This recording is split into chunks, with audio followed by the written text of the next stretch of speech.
Shalom. Hari ini kita akan renungkan kitab Wahyu pasal 11, teksnya ayat 1 sampai 19 dan sudah dibagi 3 paragraf. Paragraf yang pertama ayat 1 sampai 2, Yohanes mengukur bait suci Allah dan mezbah dan mereka yang beribadah di dalamnya dengan sebatang bulu. Paragraf yang kedua ayat 3 sampai 14. Dua saksi Allah yang bernubuat selama 1260 hari lamanya itu dibunuh oleh binatang yang muncul dari jurang maut.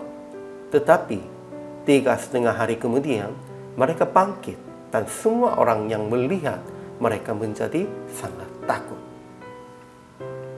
Paragraf yang ketiga ayat 15 sampai 19. Pada waktu malaikat ketujuh meniup sangkakala, suara-suara nyaring di dalam surga, dan 24 tua-tua memuji dan menyembah Allah. Dan terbuka bait suci dan terjadi kilat, durus guru, gempa bumi, dan hujan es lebat. Kesimpulan hari ini, Yohanes mengukur bait suci Allah dan mezbah dan mereka yang beribadah di dalamnya dengan sebatang bulu. Di luar pelataran bait suci akan diinjak-injak selama 42 bulan lamanya. Pada saat itu, Tuhan akan mengutus dua saksi supaya bernubuat selama 1260 hari lamanya. Tetapi mereka dibunuh oleh binatang yang muncul dari jurang maut. Jadi, orang-orang yang diam di bumi bersukacita. Tetapi 3,5 hari kemudian, mereka bangkit dan naik ke surga. Dan terjadi gempa bumi yang dahsyat.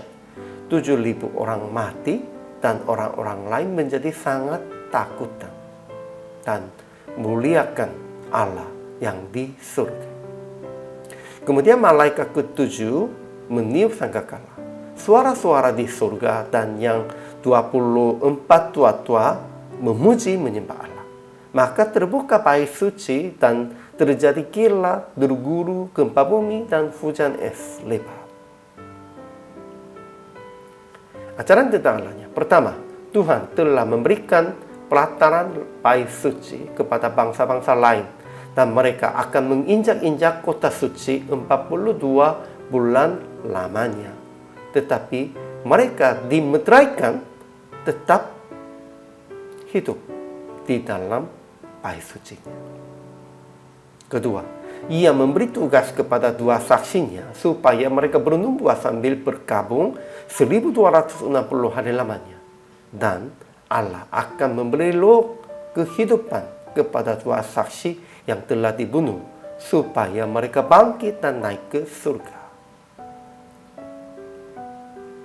Ajaran tentang manusianya. Pertama, Yohanes mengukur bait suci Allah dan mezbah dan mereka yang beribadah di dalamnya dengan sebatang bulu.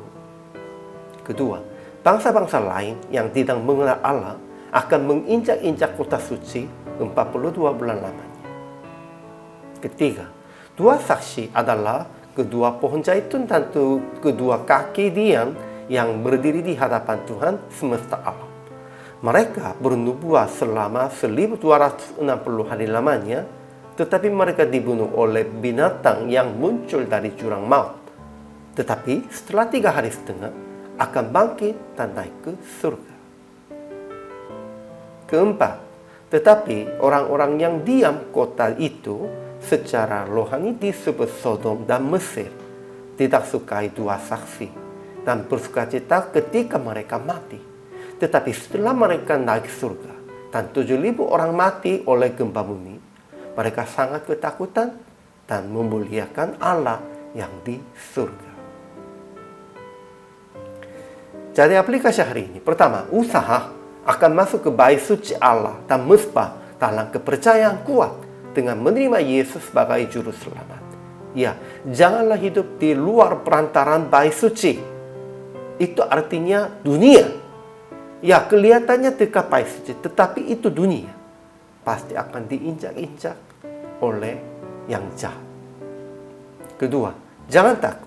Tetap menanggung tugas memberitakan Injil dan bernubuat dalam siksaan. dua saksinya, tetap mereka menanggung tugasnya memberitakan Injil bernubuatnya. Sekalipun ada siksaan, sekalipun ada penderitaan, tetap kita juga harus begitu. Ketiga, jangan menolak saksi dari Tuhan. Ingatlah, itu seperti menjadi pihak binatang yang keluar dari jurang maut.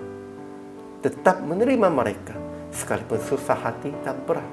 Ya, menerima mereka. Itulah jalan yang hidup.